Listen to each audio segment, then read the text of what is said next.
आपको दें कि पंजाब हुकूमत ने पीटीआई जलसे के लिए अली अमीन गंडापुर की मुआफी की शर्त रख दी है। पीटीआई को कसूर रोड पर जल्लो पार्क में जलसे की मशरूत इजाजत इंतजामिया ने 44 शराइत पर मुश्तमिल एनओसी तहरीक इंसाफ के हवाले कर दिया है। जिला इंतजामिया ने शर्त ये रखी है कि अली अमीन गंडापुर अपने बयानात पर मुआफी मांगे। मुआफी ना मांगने पर एनओसी मंसूख किया जाएगा।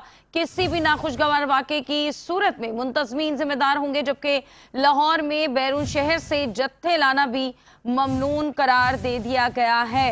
पीटीआई को जलसे की इजाजत तो दी गई है, लेकिन पंजाब हुकूमत ने पीटीआई जलसे के लिए अली अमीन गंडापुर की मुआफी की शर्त भी रख दी। पीटीआई को कसूर रोड पर जल्लो पार्क में जलसे की मशरूत इजाजत इंतजामिया ने 44 शराइत पर मुश्तमिल एक एनओसी जारी किया है तहरीक इंसाफ को, और जिला इंतजामिया ने यह शर्त रखी है कि अली अमीन गंडापुर अपने बयानात पर मुआफी मांगेंगे और मुआफी ना मांगने की सूरत पर एनओसी को मनसूख कर दिया जाएगा और किसी भी नाखुशगवार वाक़े की सूरत में मुंतजमीन जिम्मेदार होंगे, जबकि लाहौर में बैरून शहर से जत्थे लाना भी ममनूह करार दे दिया गया है।